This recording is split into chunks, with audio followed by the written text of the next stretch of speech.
नमस्कार विद्यार्थी मित्रांनो, स्वागत आहे तुमचं आपल्या YouTube चॅनलवरती. तर मित्रांनो, अजून एका सर्व सेवा भरती जाहिरात प्रसिद्ध झाली आहे आणि ही जी जाहिरात आहे ती मित्रांनो आहे सुप्रीम कोर्ट ऑफ इंडिया म्हणजे सर्वोच्च न्यायालयाची ही जाहिरात आहे, तुम्ही पाहू शकता.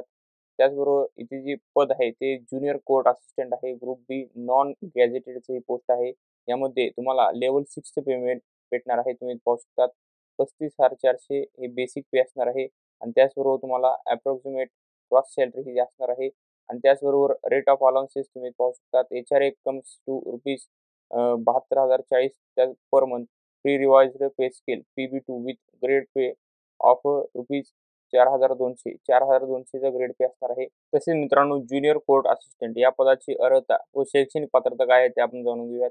कोणत्याही शाखेतील मान्यताप्राप्त विद्यापीठाची पदवी असणं आवश्यक आहे. त्याचबरोबर मित्रांनो, दुसरं जे पात्रता आहे ती आहे 35 WPMचं तुमचं इंग्लिश टायपिंग असणं आवश्यक आहे आणि त्याचबरोबर कॉम्प्युटर ऑपरेशनचं तुमचं नॉलेज असणं आवश्यक आहे.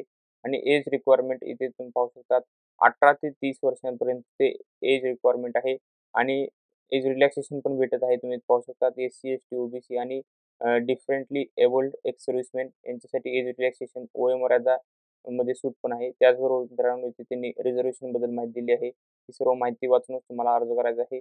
आणि त्याचबरोबर मित्रांनो, या पदासाठी सिलेक्शन प्रोसिजर काय आहे ते आपण जाणून घेऊयात.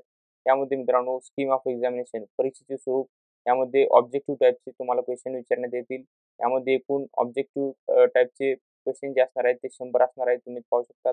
यामध्ये एकूण 3च विषय असणार आहेत, जसे की जनरल इंग्लिशचे 50 प्रश्न आणि त्याचबरोबर जनरल ॲप्टिट्यूडचे 25 प्रश्न आणि GKचे 25 प्रश्न असे मिळून मित्रांनो तुम्हाला एकूण 100 प्रश्न विचारण्यात येणार आहेत.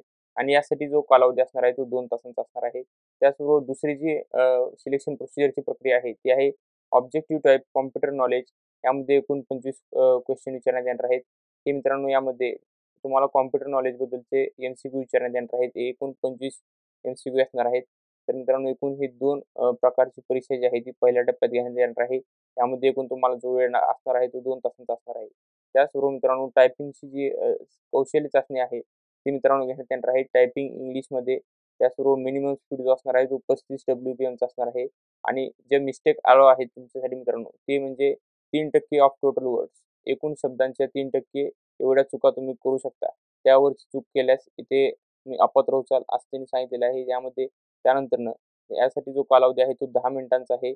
आणि त्यानंतरनं जी चौथी सिलेक्शन प्रोसिजरची प्रक्रिया आहे ती म्हणजे डिस्क्रिप्टिव्ह टेस्ट. डिस्क्रिप्टिव्ह टेस्ट म्हणजे मित्रांनो तुम्हाला उत्तर लेखन करायचं आहे यामध्ये. आणि उत्तर लेखनासाठी तुम्हाला इथे विषय आहेत, तुम्ही पाहू शकता इंग्लिश लँग्वेजमध्ये आहे. यामध्ये कम्प्रिहेन्शन पॅसेज असणार आहे. त्याचबरोबर precise writing and essay writing. Essay writing निबंध लेखन असणार आहे, प्रिसाइज रायटिंग असणार आहे आणि पॅसेज असणार आहे, गती उतार असणार आहे. यामध्ये एकूण जो कालावधी देण्यात येणार आहे तो 2 तासांचा देण्यात येणार आहे. तर मित्रांनो, या भरतीसाठी तुम्हाला अर्ज करण्याचा जो कालावधी आहे तो मित्रांनो 5 फेब्रुवारीपासून 8 मार्च 2025 पर्यंत असणार आहे. रात्री 11:55 असणार आहे. त्याचबरोबर मित्रांनो, तुम्ही पाहू शकता जनरल इन्स्ट्रक्शनची इथे माहिती देण्यात आलेली आहे. ही सर्व माहिती वाचूनच तुम्हाला अर्ज करायचा आहे, जेणेकरून तुम्हाला पुढे अर्ज भरताना व प्रक्रियेत अडचण येणार नाही. त्याचबरोबर मित्रांनो, ती एक्झाम सेंटरची माहिती देण्यात आलेली आहे. यामध्ये ही ऑल ओव्हर इंडिया भरती असणार आहे. तर महाराष्ट्रामध्ये जे एक्झाम सेंटर आहेत तुम्ही पाहू शकता अहिल्यानगर, त्याचबरोबर अमरावती, छत्रपती संभाजीनगर, जळगाव, कोल्हापूर, मुंबई, नागपूर, नाशिक, नवी मुंबई आणि पुणे. एकूण मित्रांनो इथे तुम्ही पाहू शकता 10 एक्झाम सेंटर जे आहेत ते महाराष्ट्रामध्ये त्यांनी इथे देण्यात आलेले आहेत. येथे तुम्ही मित्रांनो फॉर्म भरताना एक्झाम सेंटर हे चूज करू शकता आणि त्याचबरोबर मित्रांनो तुम्ही इथे जाऊन एक्झाम देऊ शकता. तर मित्रांनो, याचं जे ॲडमिट कार्ड आहे ते परीक्षेच्या 7 दिवस अगोदर तुम्हाला उपलब्ध होईल. तर मित्रांनो, ही माहिती होती सर्वोच्च न्यायालयातील ज्युनियर कोर्ट असिस्टंट या पदभरतीबद्दलची. अशाच लेटेस्ट अपडेटसाठी व्हिडिओला लाईक करा, शेअर करा, चॅनेलला सबस्क्राईब करा. धन्यवाद मित्रांनो.